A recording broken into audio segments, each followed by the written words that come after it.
जय श्री कृष्णा। आप सभी श्री हरि की कृपा से स्वस्थ और मस्त होंगे। आइए सुनते हैं उत्पन्ना एकादशी मार्गशीर्ष कृष्ण पक्ष श्री भविष्योत पुराण की कथा। श्री सुत जी बोले, हे सौनकादिक ऋषिवरों, ये है एकादशी व्रत महात्म्य। पांडवों से भगवान श्री कृष्ण ने कहा कि इस श्रेष्ठ व्रत को विधि पूर्वक करने पर मनुष्य अनेक प्रकार के सुखों को पृथ्वी पर भोग कर फिर विष्णु लोक की प्राप्ति कर श्रेष्ठ पद प्राप्त करते हैं। उसी व्रत श्रेष्ठ व्रत के लिए जानने की इच्छा से अर्जुन ने भगवान श्री कृष्ण से पूछा, हे केशव जनार्दन, इस एकादशी व्रत के करने का क्या महात्म्य है और इस व्रत के करने से क्या पुण्य प्राप्त होता है तथा इसके करने की क्या विधि है, ये सब विस्तार पूर्वक सुनाइए। इस प्रकार अर्जुन द्वारा पूछने पर भगवान श्री कृष्णचंद्र जी ने कहा कि हे अर्जुन, इस व्रत को करने के लिए सर्वप्रथम हेमंत ऋतु काल के मार्गशीर्ष में कृष्ण पक्ष या शुक्ल पक्ष की एकादशी से उपरोक्त व्रत को प्रारंभ करें। दशमी के दिन सूर्यास्त के पश्चात से ही भोजन नहीं करना चाहिए और उसी काल में दांतुन कर लेना चाहिए। इस प्रकार व्रत धारण करने वाले मनुष्य को मुख शुद्धि कर लेनी चाहिए। दूसरे दिन अर्थात एकादशी के दिन प्रातःकाल संकल्प नियम के अनुसार समस्त कार्य करना चाहिए। मध्याह्न काल दोपहर में उत्तम मध्यम अदम जलाशय में, जैसा कि शास्त्र में कहा गया है, स्नान करें। क्रमशः तीनों प्रकार के जलाशय नहीं, तालाब, नदी, तालाब, बावड़ी आदि में स्नान करें। यही उपरोक्त शास्त्र द्वारा जलाशय कहे जाते हैं। यदि ये सब उपलब्ध न हो तो किसी अच्छे कूप पर जाकर विधि पूर्वक जल से स्नान करना चाहिए, किंतु स्नान करने से पूर्व मृतिका मिट्टी से शरीर को शुद्ध कर लेना चाहिए और मन वचन तथा कर्म से कहे, हे पृथ्वी माता, तुम मेरे पूर्व जन्म के समस्त पापों को नष्ट कर दो। हे माता, तुम्हारे द्वारा मेरे समस्त पाप मुझसे छूट जाएंगे और मैं परम गति को प्राप्त होऊंगा। इस प्रकार कहता हुआ शरीर को पवित्र कर ले। तत्पश्चात स्नान करके शरीर को जल से शुद्ध कर लेना चाहिए। व्रत धारण करने वाले को व्रत धारण करने के दिन स्नान करने के पश्चात चोर, पापी, पाखंडी, दूसरों की बुराई करने वालों तथा परिस्त्री गर्म करने वालों और दूसरों का धन हरण करने वालों, दुराचारी ब्राह्मणों की निंदा करने वालों, साधु पुरुष की निंदा करने वालों तथा देवस्थान से चोरी करने वालों और यहाँ तक कि जीव हत्या करने वालों तथा परोपकार में बाधा उत्पन्न करने वालों से भाषण नहीं करना चाहिए। यदि अन्य विज्ञता में ऐसे मनुष्य से कोई किसी प्रकार का भाषण हो जाता था तो उसके लिए भी व्रतकर्ता को प्रायश्चित करने के लिए सूर्य नारायण के दर्शन कर लेना चाहिए। इस प्रकार शास्त्र विधि से नियम का पालन करें। नियम का पालन करने के पश्चात धूप दीप नैवेद्य से गोविंद भगवान का पूजन करना चाहिए।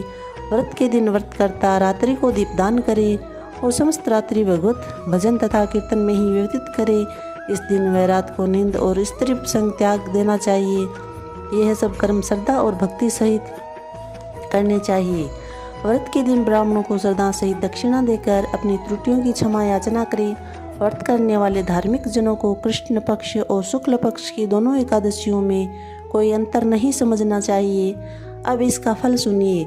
मनुष्यों को शंखोद्वार तीर्थ में स्नान एवं दर्शन करने से जो पुण्य मिलता है, वह पुण्य इस व्रत के करने वाले अर्थात उपरोक्त विधि से करने पर जो पुण्य प्राप्त होता है, वह व्रत पुण्य के 16वें भाग के बराबर भी नहीं होता है। अर्थात शंखोद्वार तीर्थ के दर्शन व स्नान के पुण्य से 16 गुना से भी अधिक पुण्य इस एकादशी के व्रत करने से प्राप्त होता है। अर्थात यूँ जानना चाहिए कि सूर्य चंद्र ग्रहण में दान करने से और कुरुक्षेत्र में स्नान करने से अथवा व्यतिपात योग में संक्रांति में दान आदि करने से जो पुण्य फल की प्राप्ति होती है, वही फल इस व्रत को धारण करने से होता है। जो अश्वमेघ यज्ञ करने से प्राप्त होता है, उससे 100 गुना पुण्य एकादशी व्रत को उपवास करने से प्राप्त होता है। इस एकादशी का व्रत करने से जो फल प्राप्त होता है, वह एक सहस्त्र तपस्वियों को 60 वर्ष तक भोजन कराने पर प्राप्त होता है।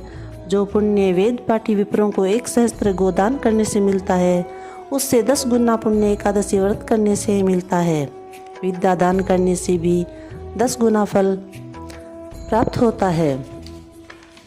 हे अर्जुन, विद्या दान से 10 गुना पुण्य एक भूखे मनुष्य को भोजन कराने पर होता है। इसलिए अन्नदान श्रेष्ठ दान संसार में कोई दूसरा भी नहीं है, जिसके करने से पितृ तृप्त होते हैं।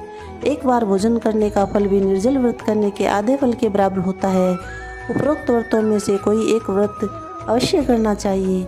एकादशी का व्रत करने पर यज्ञ, दान, तप इत्यादि प्राप्त होते हैं, अन्यथा ये सब नहीं मिलते। अतः एकादशी का व्रत अवश्य करना चाहिए। इस व्रत के अंदर शंख से जल पीना तथा आचमन करना वर्जित है। मछली, सुअर तथा अन्न यह सब एकादशी व्रत में वर्जित होते हैं। श्री कृष्ण जी के द्वारा इस प्रकार कहे जाने पर अर्जुन ने विनय पूर्वक पूछा कि हे जनार्दन, आपने इस एकादशी के व्रत को अनेक तीर्थों तथा अनेक दानों के पुण्य फल से भी अधिक कहा है, सो ऐसा क्यों है? कृपया विस्तार पूर्वक बताइए। भगवान श्री कृष्ण बोले, हे अर्जुन, सतयुग में मूर नामक एक महाभयंकर दैत्य हुआ था। उस मूर दैत्य के कारण सभी देवता भयभीत रहते थे। उस दैत्य ने इंद्र आदि देवताओं को परास्त करके उनके लोकों पर अपना अधिकार बलपूर्वक कर लिया था। तब अति विकल्प और दुखी हो इंद्र तथा देवताओं ने भगवान शंकर जी से प्रार्थना की कि हे महादेव जी, हम लोग मूर दैत्य के द्वारा दुख को प्राप्त हो मृत्यु लोक में निवास कर रहे हैं। कृपा करके आप हमारा दुख से उद्धार कीजिए। तब इंद्र की प्रार्थना करने पर उमापति भगवान शंकर जी ने कहा, हे देवेंद्र, आप अपने दुखों से छुटकारा पाने के लिए भगवान विष्णु की शरण में जाइए। तब इंद्र आदि सभी देवता भगवान विष्णु के पास क्षीर सागर पर गए, जहाँ वह शयन कर रहे थे। वहाँ पर देवताओं सहित इंद्र ने भगवान विष्णु की स्तुति की। हे देवों के देव, देवताओं द्वारा स्तुति करने योग्य हम आपको बारंबार प्रणाम करते हैं। हे मधुसूदन, हे दैत्य संहारी, हे जगन्नाथ, समस्त देवता दैत्य के कोप से भयभीत होकर आपकी शरण में आए हैं। अतः हे दया सागर, आप अपनी शरण आए की रक्षा कीजिए। आप ही सबके माता पिता तथा संपूर्ण संसार के रक्षक, कारक तथा पालन करता है। आप ही इस जगत के उत्पन्न करता, पालन करता और संहार करता है।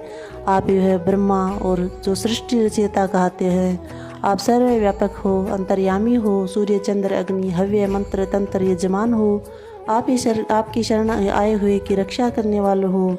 हमको इस समय दैत्य ने स्वर्ग से निकाल दिया है और हम सब इस मृत्यु लोक में भटक रहे हैं। हे दीनबंधु, अतः आप ही अब हमारी रक्षा कीजिए। हम सब आपकी शरण आए हैं। श्री विष्णु ने भगवान ने कहा, हे देवताओं, वह कौन सा दैत्य है जिसने देवताओं को दुख दिया है?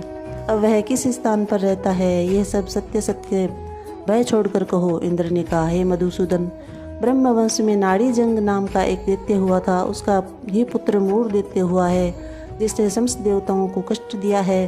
वह चंद्रावती नगरी में निवास करता है, जिसने अपने बाहुबल तथा आसुरी बल से समस्त विश्व को जीत लिया है। वह स्वयं ही लोकपाल बन गया है।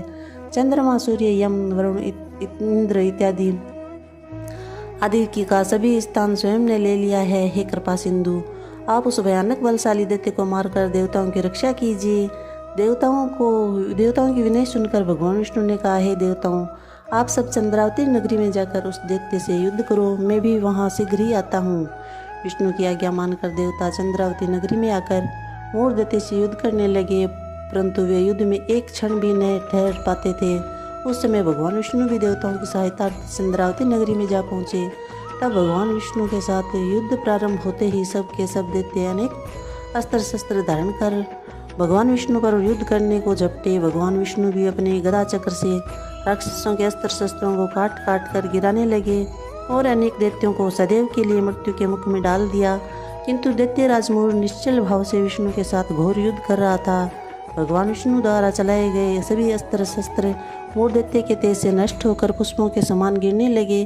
तब दोनों में मल्ल युद्ध होने लगा। इस प्रकार भगवान विष्णु देवताओं की रक्षा के लिए उस मूर दैत्य से 1000 वर्ष तक युद्ध करते रहे, किंतु उस दैत्य पर विजय प्राप्त न कर सके। तब अंत में भगवान विष्णु शांत हो हेमवती गुफा में बद्रिकाश्रम में चले गए।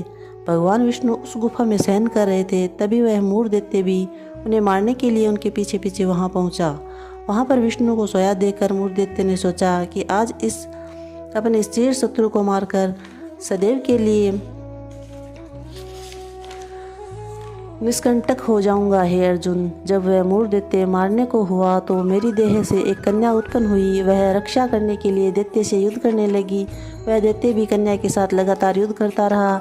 उसी बीच कन्या ने युद्ध करते करते दैत्य को अस्त्रहीन कर रथ को छोड़ रथ को तोड़ डाला। तब तो मूर दैत्य क्रोध कर उस कन्या के साथ मल्ल युद्ध करने लगा। तब उस कन्या ने धक्का मारकर मूर दैत्य को पृथ्वी पर पटक दिया, जिसके कारण मूर दैत्य मूर्छित होकर पड़ा।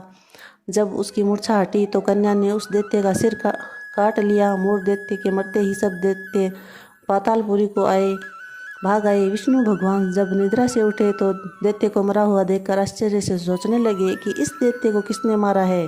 तब उस कन्या ने हाथ जोड़कर कहा, हे भगवान, यह दैत्य आपको मारना चाहता था, इसलिए मैंने आपके देह से उत्पन्न हो इस दैत्य का वध किया है। कन्या की बात सुन प्रसन्न हो भगवान विष्णु ने उससे मनवांछित वरदान मांगने के लिए कहा। कन्या ने वरदान मांगते हुए कहा, हे प्रभु, जो मेरा व्रत धारण करे उसके समस्त पापों का नाश होकर वह स्वर्ग को प्राप्त हो। मेरे व्रत का आधा फल रात्रि को और उसका आधा फल एक समय भोजन करने वाले को प्राप्त हो। इस प्रकार व्रत करने वाला प्राणी धन धान्य से परिपूर्ण हो, अंत में आपके धाम में जाकर वास करे। कृपा सिंधु, आप मुझे यही वरदान दीजिए। कन्या की बात सुनकर भगवान विष्णु ने कहा, हे कल्याणी, ऐसा ही होगा। हे कन्या, तू आज एकादशी के दिन उत्पन्न हुई है, इसलिए आज से तेरा नाम उत्पन्ना एकादशी कहा जाएगा। जो मनुष्य तेरे इस दिन को व्रत का धारण करेंगे वे निश्चय ही पाप मुक्त होकर मेरे धाम को प्राप्त होंगे। आज से तुम मेरे लिए तीज, अट्ठे, नवमी तथा 14 से भी अधिक प्रिय रहेगी और सब तीर्थों से अधिक तेरे व्रत का फल होगा। इस प्रकार वरदान देकर भगवान वहीं पर अंतर ध्यान हो गए। तब वह कन्या भी वर पाकर अत्यंत प्रसन्न हुई। हे अर्जुन, इस कारण इस उत्पन्ना एकादशी के व्रत का फल सभी तीर्थों के फल से श्रेष्ठ कहा गया है। इस व्रत के धारण करने वाले शत्रुओं का नाश होता है, विघ्न दूर हो जाते हैं और सिद्धि की प्राप्ति होती है। अंत में मोक्ष को प्राप्त हो विष्णु लोक को प्राप्त होता है। इस व्रत के करने वाले को दोनों पक्षों की एकादशी में भेद न समझना चाहिए। द्वादशी युक्त एकादशी श्रेष्ठ है।